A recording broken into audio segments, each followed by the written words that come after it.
Somente Jesus, sermão número 924, pregado na manhã do dia do Senhor em 3 de abril de 1870, por Charles Haddon Spurgeon, no Tabernáculo Metropolitano em Newcastle. Ao erguer os olhos e ninguém mais vira, senão somente a Jesus. Mateus 17, versículo 8. As últimas palavras não bastarão para um texto, somente a Jesus. Quando Pedro viu o Senhor com Moisés e Elias, ele exclamou: Mestre, é bom estar aqui, como se ele dissesse a entender que era melhor estar com Jesus, Moisés e Elias, do que estar apenas com Jesus. Agora era certamente bom que pela primeira vez em sua vida ele visse a Cristo transfigurado com os representantes da lei e dos profetas. Isto seria para aquela ocasião especial a melhor visão que ele poderia ver.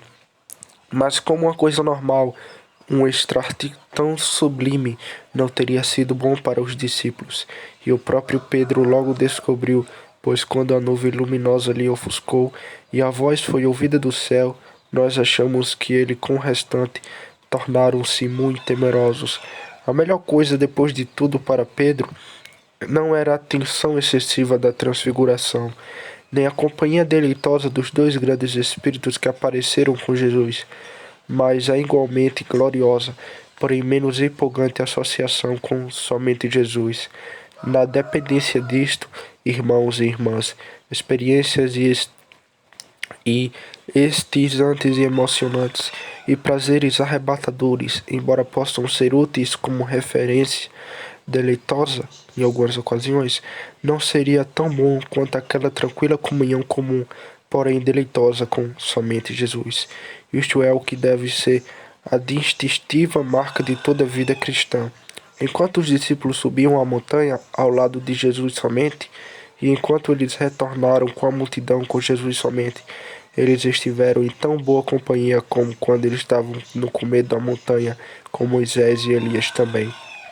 E embora Jesus Cristo em sua habitação comum e em seu traje comum não pudesse deste modo deslumbrado seus olhos, como quando viram suas vestes resplandecerem como a luz, ao seu rosto brilhando com o sol, ainda assim, ele realmente era tão glorioso e sua companhia absolutamente benéfica.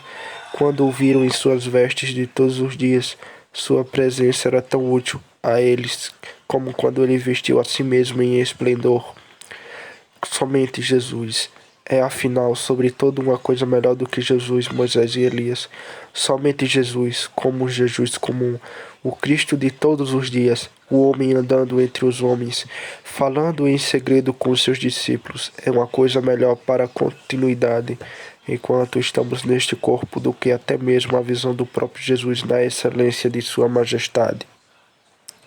Esta manhã, na tentativa de me debruçar sobre a simples visão de somente Jesus, vamos segurar como além da medida, importante e deleitoso, e vamos dar ao nosso testemunho de que, como foi dito da espada de Golias, não há nada como ela. Isso pode ser dito da comunhão com somente Jesus.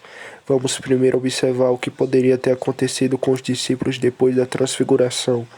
Vamos então nos debruçar sobre o que aconteceu e depois, em terceiro lugar, falaremos sobre o que nós desejamos ansiosamente que possa acontecer com aqueles que nos ouvem hoje. Primeiro, então, o que poderia ter acontecido aos 3 discípulos depois de terem visto a transfiguração? Havia 4 coisas que poderiam ter ocorrido.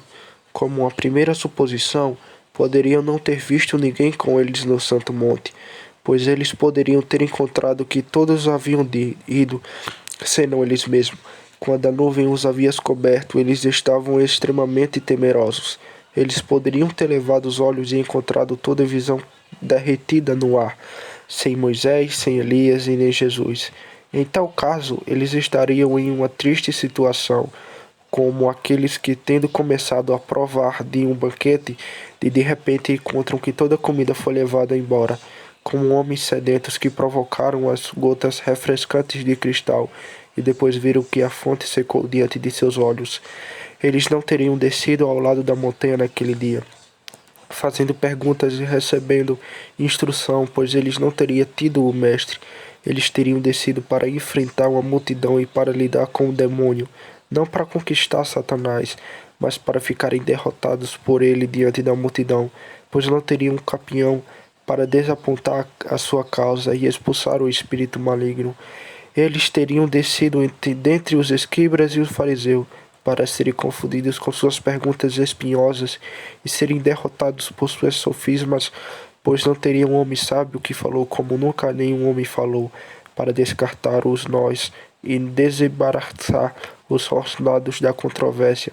Eles teriam sido como ovelhas sem pastor, como crianças órfãs deixadas sozinhas no mundo.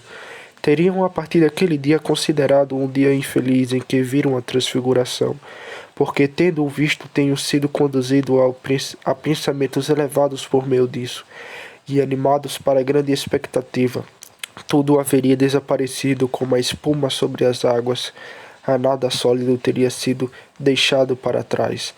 Ai, porque aqueles que viram a imagem dos espíritos dos justos aperfeiçoados e contemplaram o grande Senhor de todos esses espíritos, e em seguida encontraram-se sozinhos e toda a companhia do alto, tendo ido embora para sempre. Meus queridos irmãos e irmãs, há alguns neste mundo, e nós mesmos temos estado entre eles, a quem algo como isto realmente ocorreu. Você tem estado sobre um sermão, ou em uma ordenação do Evangelho, ou na leitura da Palavra de Deus por um tempo encantado, empolgado, elevado às regiões mais sublimes, e então depois, quando tudo termina, não houve nada deixado de alegria ou benefício, nada deixado de tudo que foi pregado e do momento apreciado, nada de qualquer forma para que você pudesse levar consigo para os conflitos da vida cotidiana. O todo tem sido uma visão esplêndida e nada mais. Não tem permanecido em nem Moisés nem Elias em Jesus. Você se lembra do que viu, mas apenas como pensar, porque nada se manteve com você, e de fato isso que acontece por vezes conosco é um hábito geral da porção deste mundo ímpio que ouve o Evangelho e não percebe a sua realidade. Ele escuta com respeito as histórias dos evangelhos como lendas dos tempos antigos. Ele ouve com referência as histórias dos dias de milagres. Venera os tempos longínquos e os feitos heróicos, mas não acredita que algo permanece de toda visão, nada para hoje, para a vida comum e para os homens comuns. Moisés conhece a ele, conhece Elias e Cristo como sombras que passaram por toda a cena e desapareceram, mas ele não sabe nada de qualquer um deles como habitando influência permanente sobre a mente e o espírito do presente. Tudo veio e tudo se foi, tudo deve ser em que reverenciado, tudo deve ser respeitado, porém nada mais. Não há nada deixado na medida em que estão interessados a influenciar ou abençoar a hora presente.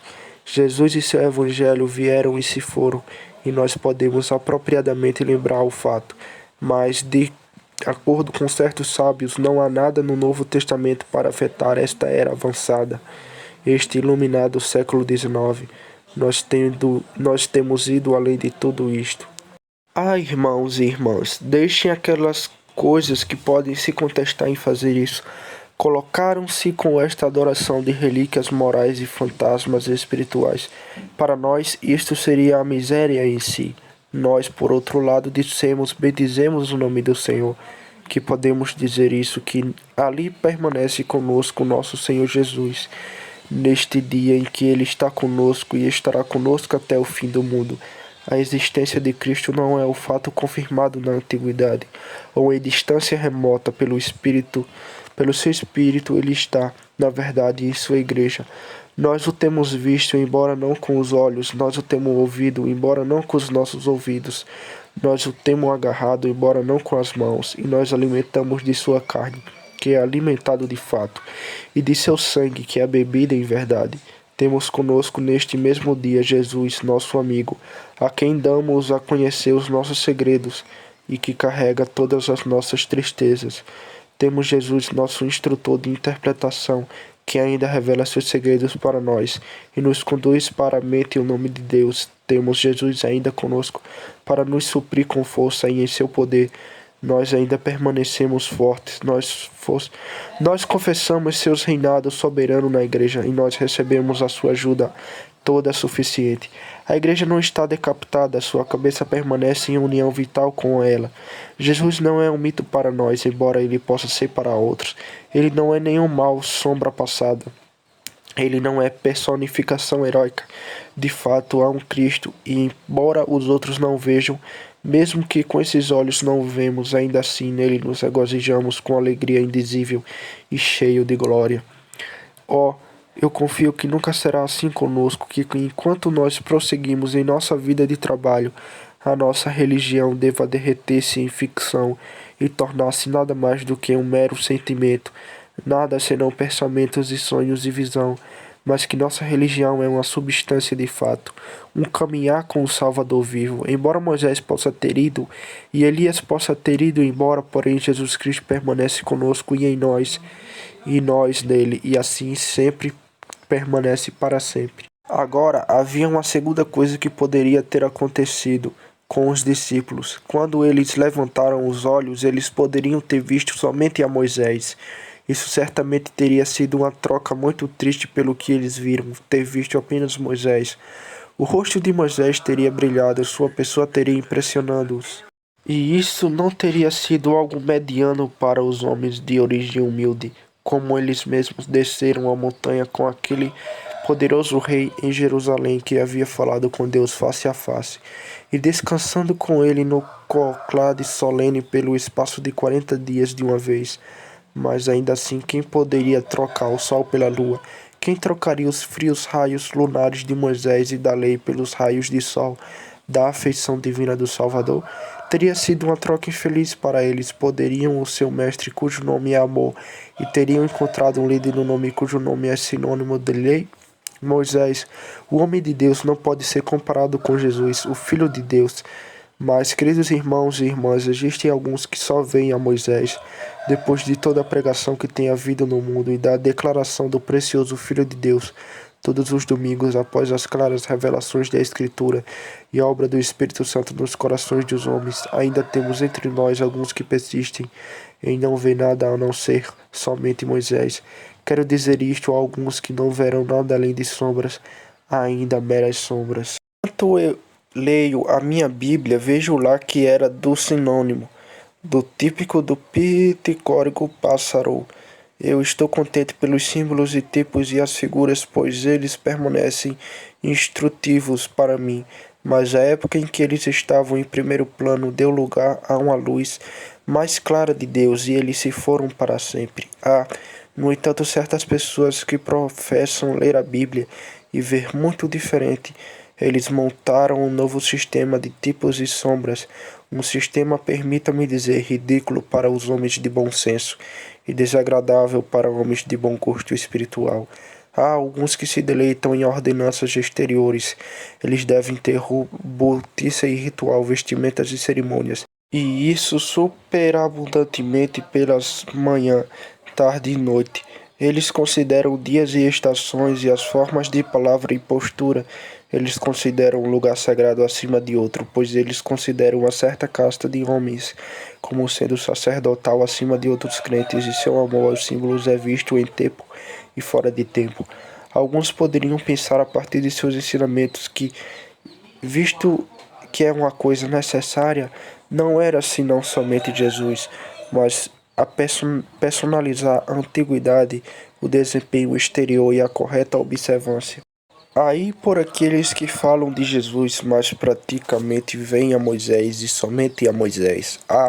A mudança infeliz para o coração se pudesse trocar a comunhão espiritual com Jesus por atos exteriores e representações simbólicas. Seria uma coisa infeliz para a igreja cristã se ela pudesse alguma vez ser enganada quanto aos inevitáveis dons que a fé obtém do seu vivo Senhor, em sua plenitude de graça e verdade, para retornar aos elementos desprezíveis de ordenanças carnais.